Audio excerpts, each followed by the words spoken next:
Welcome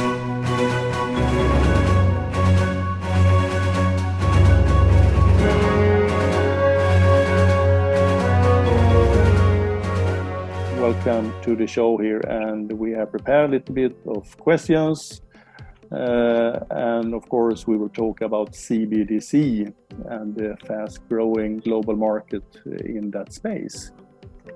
Maybe you, Jonathan, could set the scene a little bit. What is CBDC? Could you, in a simple word, try to articulate that? Sure. Thanks, Lars. So when we think of central bank digital currency, it is essentially a form shift from what we think about today as central bank physical currency.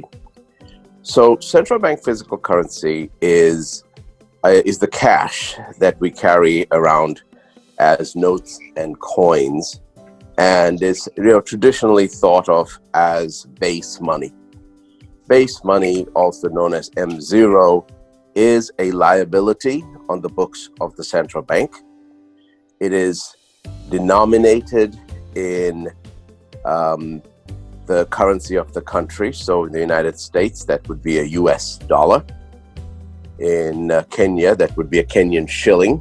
In the Philippines, it would be a Philippine peso. The Philippine peso is produced by the Central Bank of the Philippines, as is the Kenyan shilling produced by the Central Bank of Kenya. And this tradition of producing a currency considered base money and held as a liability on the central bank has been in place for many years, a tradition that was started out almost 150 years ago and is now a common practice in any sovereign nation or jurisdiction, and in some cases in economic unions like the European Union. This base money is in a transforming state right now. Most central banks, if not all central banks, are considering the possibility of changing the form of this base money, which comes today in notes and coins, into a digital form. In other words, they're going to be producing a digital version of their base money, which again will be denominated in the currency or the unit of the country, and issued as a part of the central bank liability that the public can have access to. So when we talk about CBDC, it's actually something we've known about for a long time, that is currency, except issued in digital form by the very same central banks that issue currency today in physical form. All right. Thank you, Jonathan, for that introduction. And Barry, your view on CBDC, I assume you echo very much what Jonathan is saying here. You would like to add something around it? Yeah, I think its time is it's been a long time coming. I think when we were going to change the physical mail for email, I mean, there's also a lot of consternation about it. And the question that was being asked is where are you going to fit the stamp? All that. It's a whole new paradigm shift. And between then and now, I think that the time has been ripe for a central bank digital currency to be issued. I think we just lacked some of the technology and bandwidth at the time. But I think all those impediments are now in place, and this is just a natural progression from a physical representation to a digital representation. Commercial currency has led the way for many years, and you'll see that even in developing markets, there's this pressing need to be digital. There's e-money and other things that are developing, and it's only natural that central banks, and probably long overdue, that central banks themselves started issuing digital currency. So for me, it's a natural thing. It's a natural progression, and it's something that it's long overdue. Yeah. I think you touched on it already here, but it leads me into the second question I have here. So, why is this important today? We have, of course, the situation around the world now with this coronavirus. But if we leave that on side a little bit and say, why is the time right now for CBDC for a central bank or a government to consider? Maybe you, Barry, could start a little bit from your side. Well, the issue we're seeing now is that more and more people are being included in the economy. And there are, in fact, more and more people. So the logistics around cash and around something that is an old world instrument have kind of like run to the limit. Where currently, if you ran out of oil or diesel, your financial system would stop because it's diesel or transport is actually a major component of your financial system.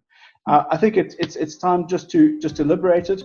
And in the background, what's happening is that we've got a lot of crypto assets and DLT types of interventions coming in, and those are posing a potential threat to the sovereign currencies of the world. And that's just a bit of a push factor, but a pull factor is definitely that the way that we work, the way that we live is becoming increasingly digitized. And to not digitize the currency would mean that the central banks themselves would be taking a step back outside of the economy. I couldn't agree with you more, Barry.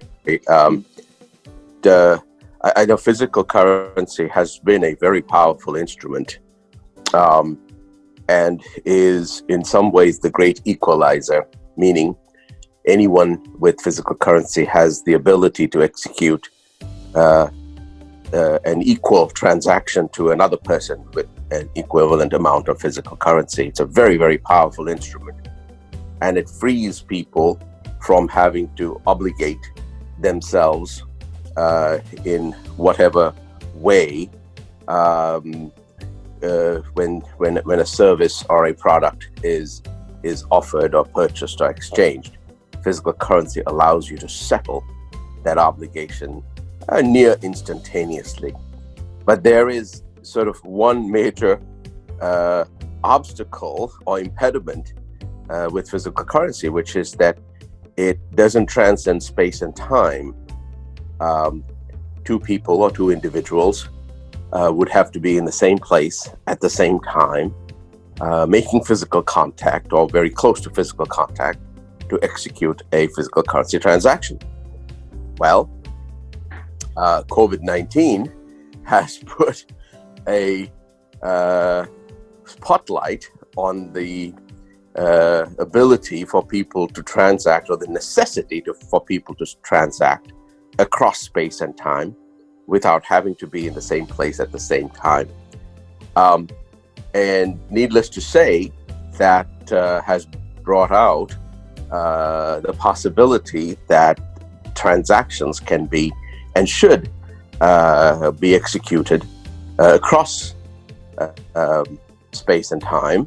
And the way to transcend space and time would be to do it digitally.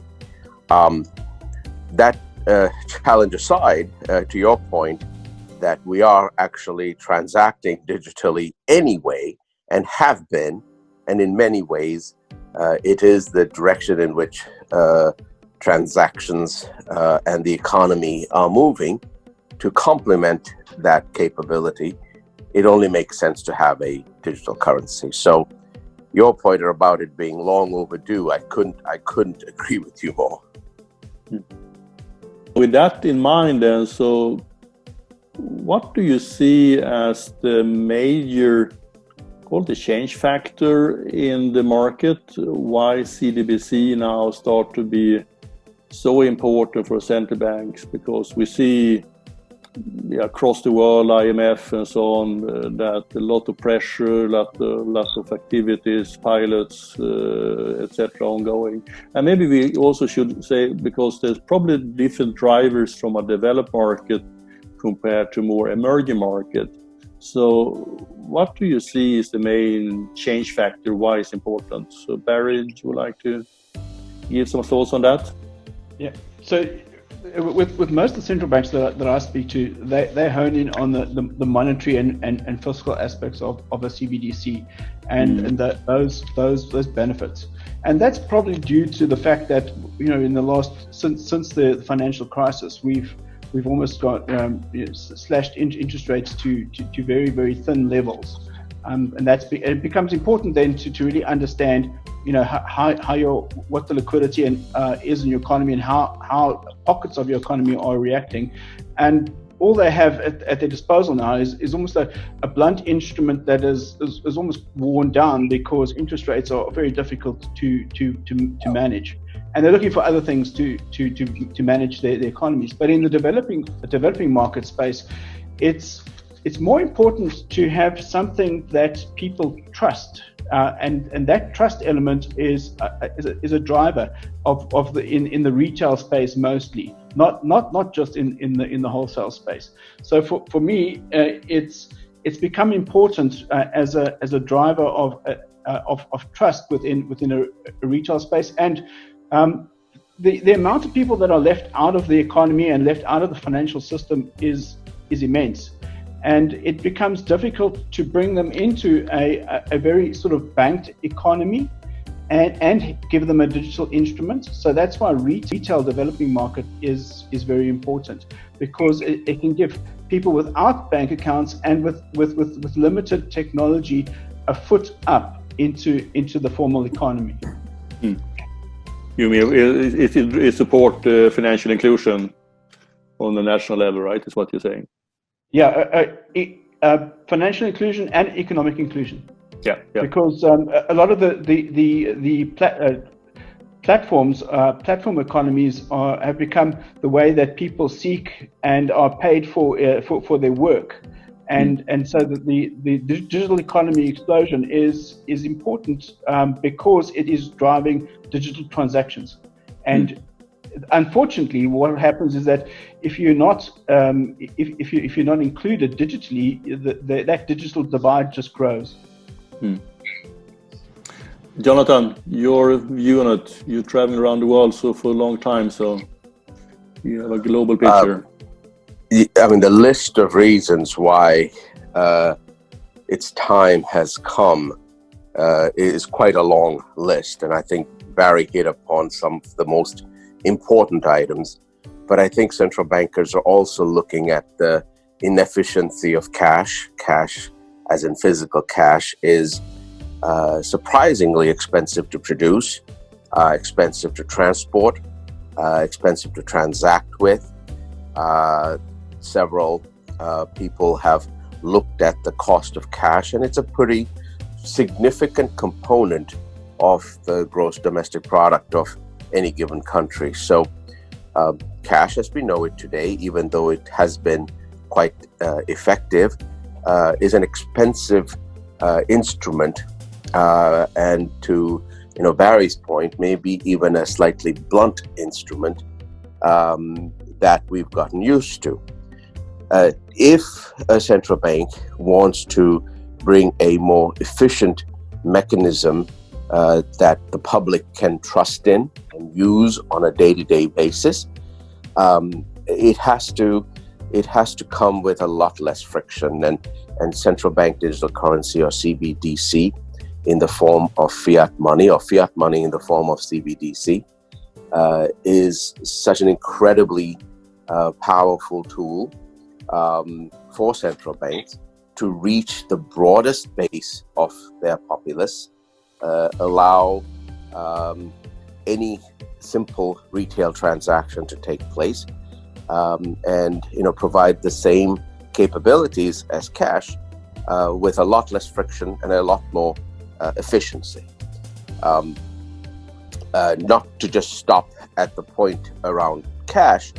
After all, economies thrive when money flows with minimal friction through the system. And the system you have to think about is everything from large transactions that are essentially bank-to-bank type transactions, and the myriad millions of transactions that take place in the form of retail purchases and retail payments. They all add up ultimately into what makes up an economy and a thriving economy. To provide an instrument that can, with little or no friction, flow through all of those as efficiently with minimal cost and minimal friction could boost economies at all levels and not exclude the broader base of the public.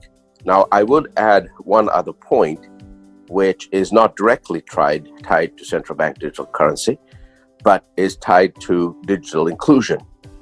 The good news today is that because of access to mobile phones and other digitally enabled instruments, the public has become very used to being included digitally, having digital access, digital communications, the networks, the pipes, if you might call it, and the access points, which are the phones that we carry, are pretty well dispersed now.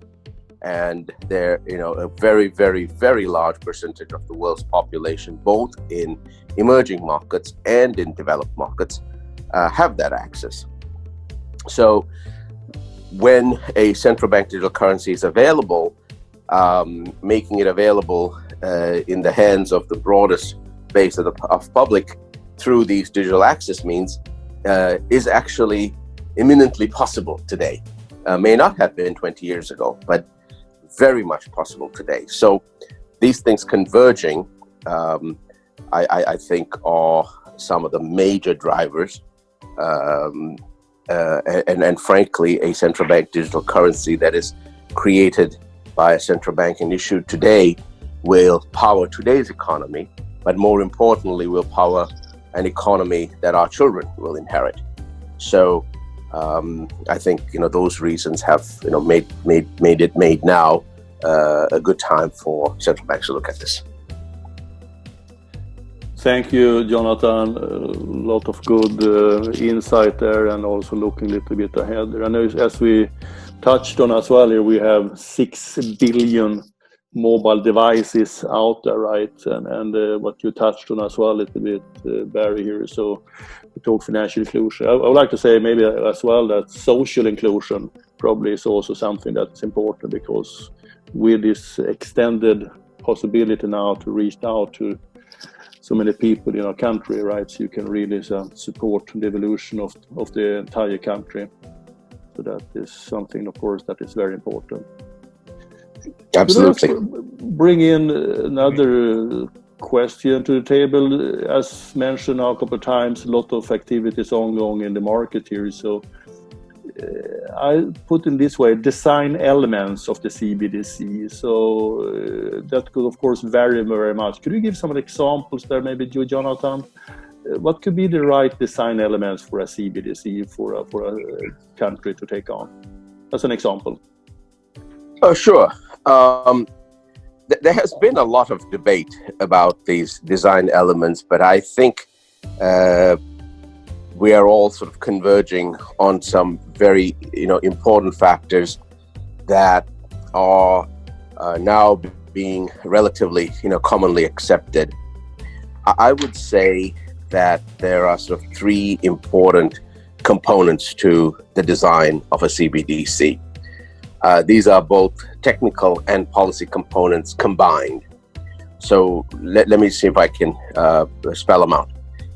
The first and most important component is that the central bank has full control on how much CBDC is created and issued, and they have to have a very high degree of confidence that only what it is they have put into circulation is in circulation.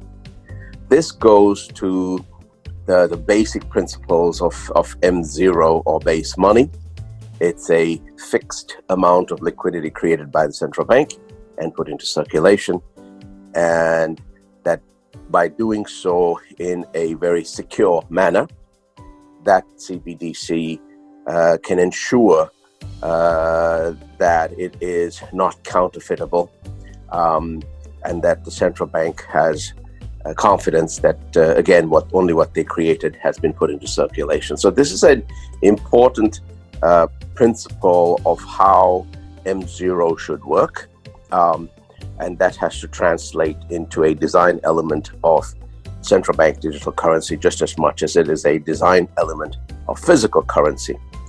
And physical currency comes with the necessary security that gives a central bank a high degree of confidence that no more than what they've put into circulation is in circulation. So the second important design element that is also being discussed, and I think we are now converging on what this element looks like, is that a central bank does not necessarily have to do all of the distribution of the CBDC, meaning the central bank does not have to play a role in actually taking the CBDC, central bank digital currency, and handing it to the public and participating necessarily in the public transacting in that CBDC. So what does that really lead to? What that leads to is a decision on design as to whether or not the CBDC is held in a register or a ledger of the central bank, where every member of the public has direct access to the central bank's books, and that all transactions made by the public somehow touch the central bank, versus, so that would be a ledger-based CBDC, versus what we might consider a value-based CBDC, sometimes referred to as a token-based CBDC.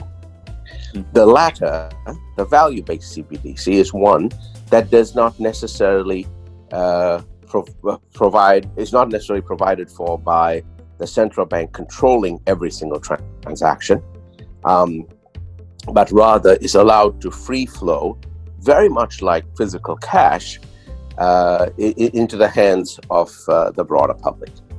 A value-based CBDC is a decentralized, de-tethered instrument that the central bank has somehow secured so that you and I can trust it, and you and I can exchange it without having to go back to the central bank for permission to exchange it. This looks more and more like physical cash, and I think this design element then drives a lot of how the technology itself is implemented. But I would suggest that most central banks and most people thinking about this problem are now leaning more towards a value-based CBDC rather than a ledger-based CBDC. But I would say that in some places there's still a bit of a debate going on as to whether value-based versus a central bank ledger-based, account-based CBDC is the better solution. I'd like to forward the same question to you, Barry, but with a caveat, if you could put some views, because I know based on your background as well, working in the compliance and regulatory area. So when you talk about design of a CBDC and going forward, policy-wise, and from a compliance perspective, could you give some thoughts around that? Very short, but because time is running here. Yeah, thanks, Lars. I agree with Jonathan that there being controls and as close to an M0 type of definition as possible, and behind that is trust. What you need from CBDC is a mechanism or instrument that has broader trust, and that trust then can translate into consumer trust and also institutional trust.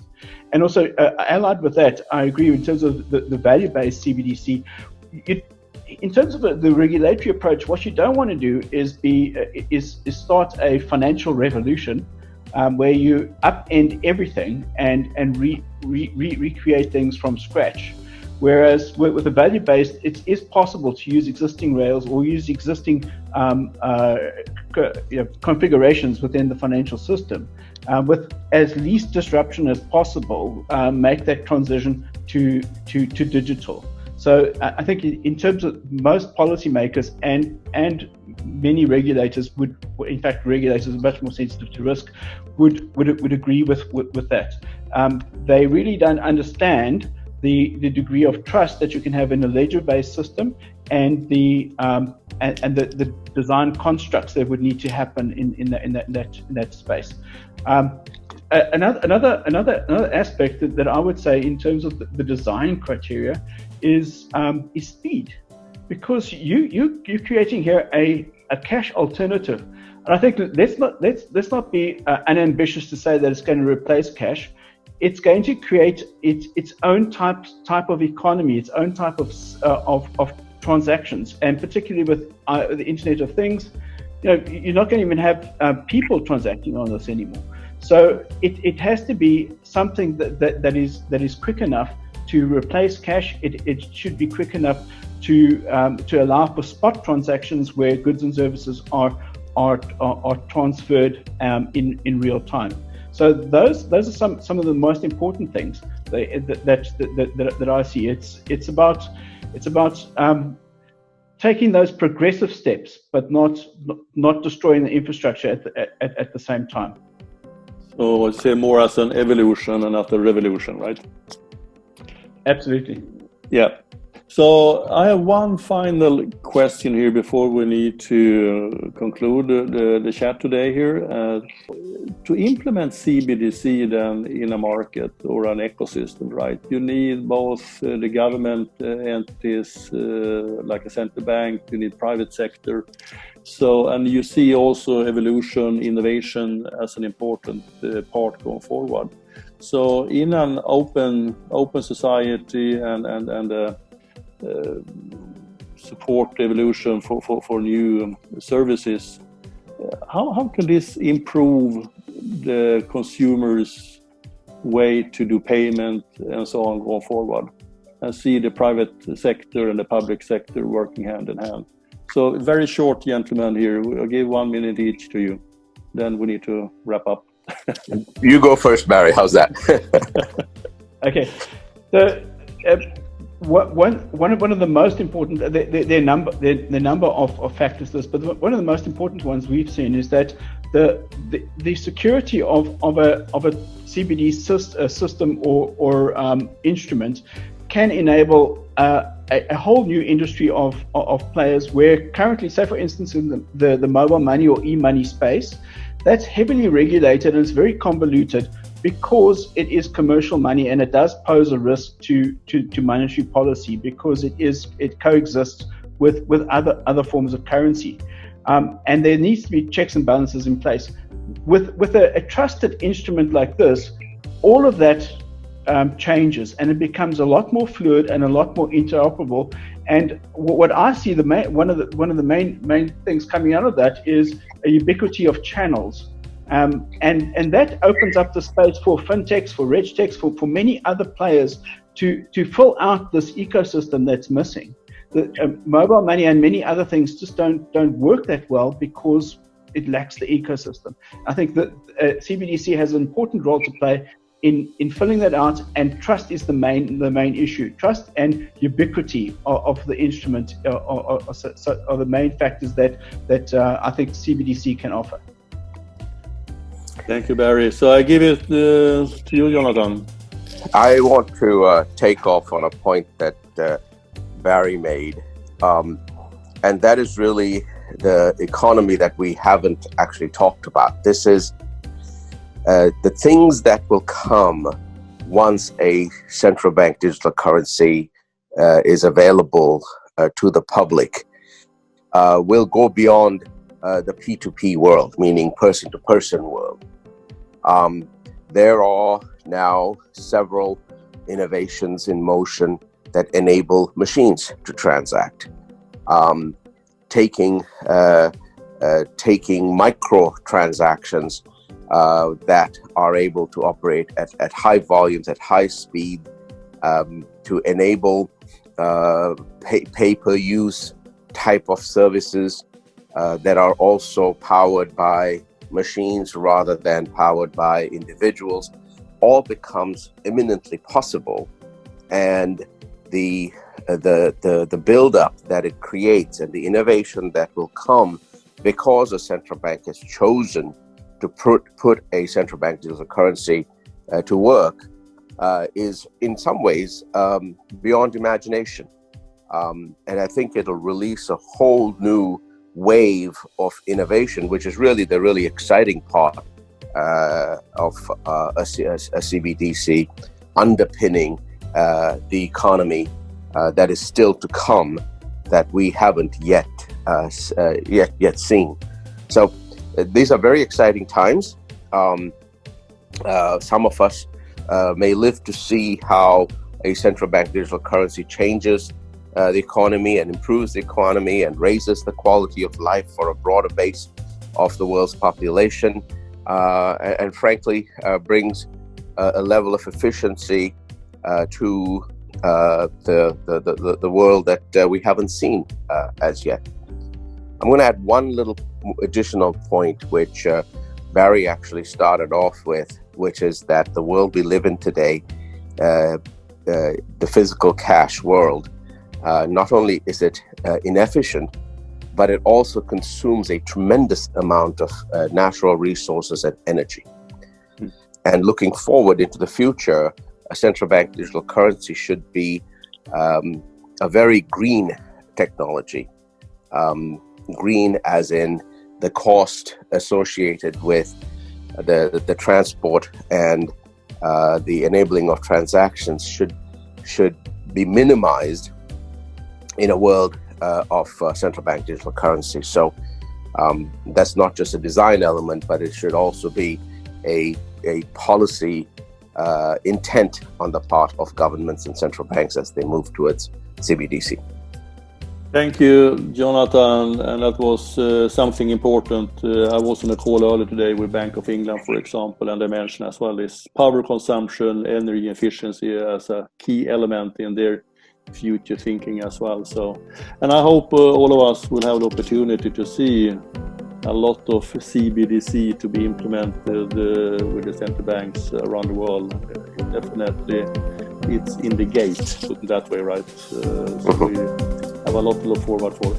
Time is running, gentlemen, and I would like to thank you both for valuable insights and good comments here and answers.